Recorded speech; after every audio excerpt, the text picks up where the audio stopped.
Hey friends, Bryant here, restaurant consultant, author, and coach to coaches, back with part 2 of the hiring process. So in the previous segment, we talked quite a bit about hiring, what the best in the business do. Just a quick recap, they only handle employee staffing matters 2 days a week. I think I left that part out, that's important. They only look at applications and review applications Monday, Wednesday, Tuesday, Thursday, whatever it happens to be. Those are their people days and times. They're not always letting that turnstile spin. They're not always letting people interrupt what they do. They defer people. Hey, you can sign your application, fill it out online, and we do interviews on Tuesdays and Thursdays.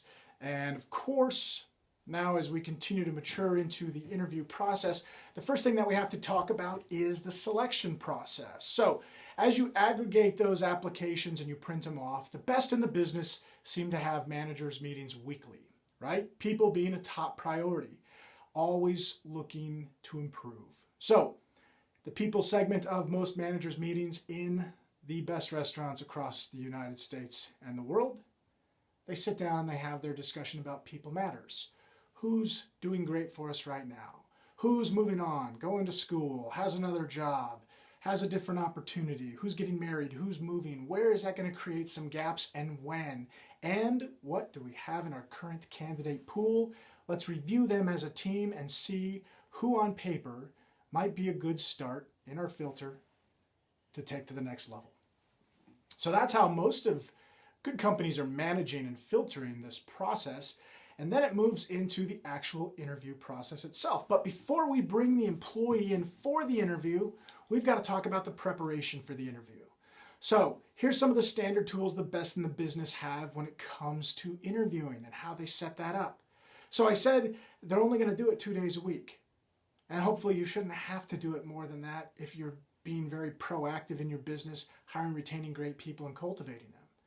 But there's always going to be that opportunity to sit down, whether it's with your current team or with potential new candidates. So nothing wrong with setting aside 2 hours, 2 days of the week, and having your management team constantly focus on people, whether that's staffing, employee challenges, employee reviews, whatever it happens to be. Those are just good times to set apart for that. So when you are getting ready to schedule that interview process and you've done all the legwork, now what does your packet look like? What does your interview packet look like? Great term I'm real affectionate towards, something that I used to use in one of my restaurants coming up, was the pattern interview guide, or the PIG. I loved it.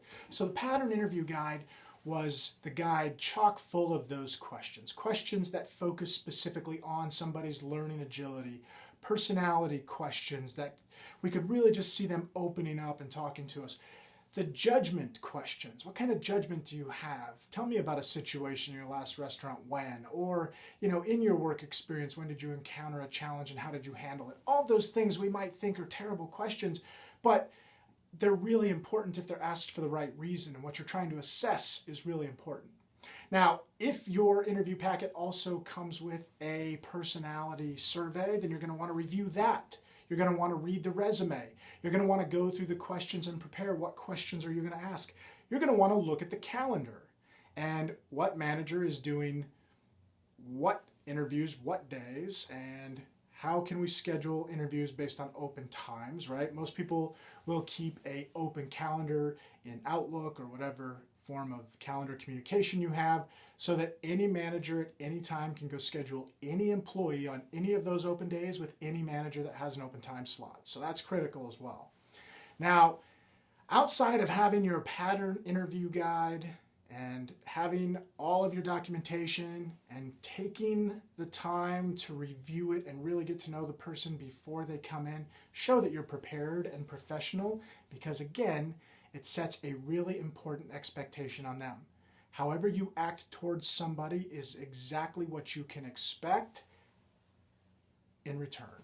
So hopefully you'll take large advantage of that opportunity. Now, after that, let's talk about the actual structure of the interview. If they've gotten through your screening process, the resume is good, the application's good, you have a personality test or survey, and they look to be the right type of fit for your culture, then you bring them in to sit down. So what I've seen, and specifically what I've used in the past, is I like to do a 3-part interview process. It might sound like a lot, but there's an expression I'm incredibly fond of. It's called hire slow and fire fast, right? Most of us are doing the exact opposite, and that is why we're not making enough money. It's costing us too much. So looking at that 3-phase process, I'm going to break it down into number one. Number one, well, there's 3 basic functionalities, and it doesn't really matter the order, but you want the insider, right? I call it the insider interview.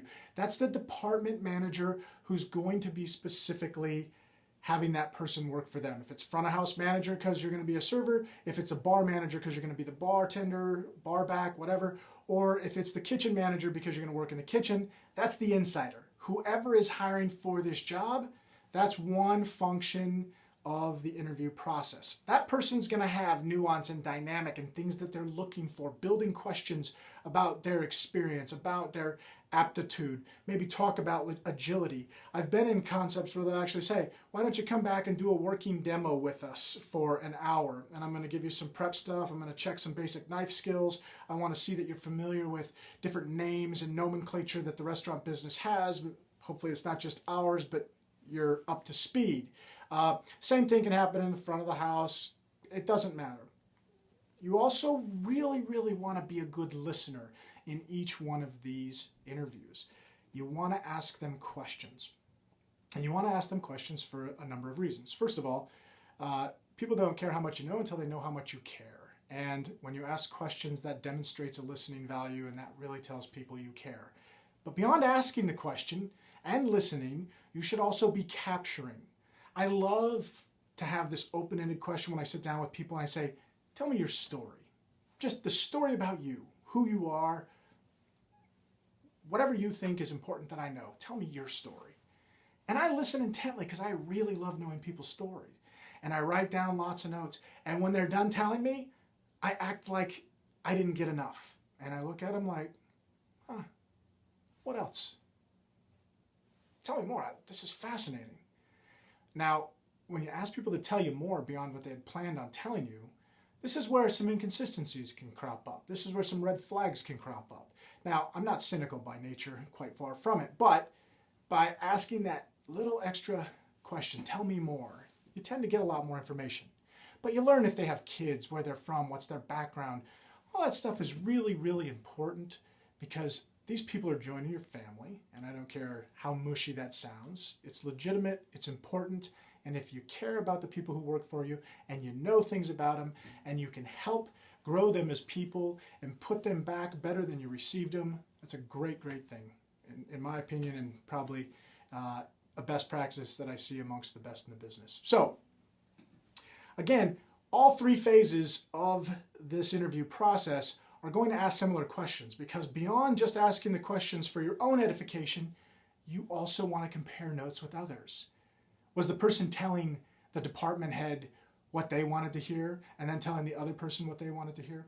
So move on to number 2. Number 2 is the outsider. Now this is the person that has to work with the person. It might be the kitchen manager, but you're hiring a bartender or a server.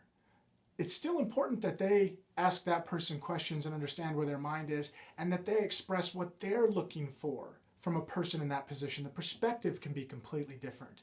So your potential employee has now more awareness of how the entire business works and who's who and who does what, and they feel friended and welcomed by everybody. And that's critical too when it comes to culture.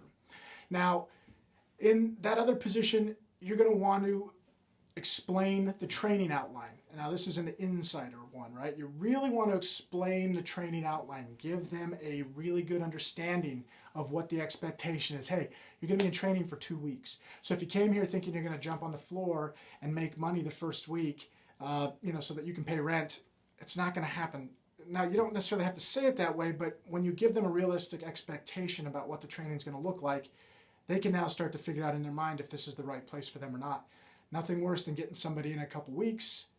The training lasts 2 weeks. They get through week 1. They were still looking for another job where they could make money faster. Now they found some place that only puts you through a 2-day training. You're making cash, and they leave. How many of us have had people that have left early, right after we hired them, said it wasn't a good fit when really it could have been something we could have prevented. So think about that one as well. And in the number 3 interview, that's when I like to do the panel. And that can be any combination of management. Doesn't have to be 2 that already interviewed. Hopefully it's at least 1, so there's some form of familiarity. But that panel is going to discuss all the different nuances. Think about follow-up questions based on the past conversations. There's going to be things that are going to crop up when you start comparing notes. You say, you know what, we need to dive a little deeper, ask a little bit more. And then, of course, you want that person to ask you as many questions as they can as well. Now, one of my favorite things to do in this panel interview, and one thing that I see a lot of people do, is ask them what they know about your concept. Now, they're 3 interviews deep at this point. What did they learn about you? Have they done any homework? Have they done any research? Have they really vested themselves in wanting this job? I can tell you a lot about someone's personality. Ask them about their life plans. This is a really, really important question. Where are you going to be in 3 years, 5 years? Now the smart ones figured out, and they said, oh, hopefully I'm still here and I have your job. Hopefully, yes. Hopefully that's 100% right. That's what we want you to have. But if you're going to school because you're a marketing major or you are more interested in graphic design, that's an opportunity to tell somebody, hey, there's pie in the sky here. You know, as we grow, we're going to end up building a department for graphic design because we've got to manage our menus and our online presence and all these other things. Or, hey, we have marketing capacity right now. If you're looking for some additional opportunity and you want to do some side work with us, we always have marketing projects that we give off to our employees, and we pay them really well to do them. We'll show you our formula. If you've got any interest in that, you'd probably hit 2 birds with 1 stone. So really important to find out about the life plan, find out what kind of homework they did about the business and how interested they really are. And then, of course, capture all that, keep it in a good file, and I guess that's probably where I'm going to have to put it. The last piece of advice, information I'm going to give you about the hiring process. When you do finish that final interview, you tell somebody realistically and honestly when you're going to follow up. Either way, you'll hear from us within 48 hours. And even if they don't get the job, you need to call them. Every single person who walks through that door has an opportunity to impact your business positively or negatively. You should assume that everybody who walks in that door is a potential customer. Even if they're not an employee, I still want them to come back here and eat, right? Even if they're not an employee, I don't want them to go out and tell everybody how miserable we were and how mean we were or how we lied to them and said we'd call them back in 2 days and we never heard from them. This is what people say. Do what you say what you do.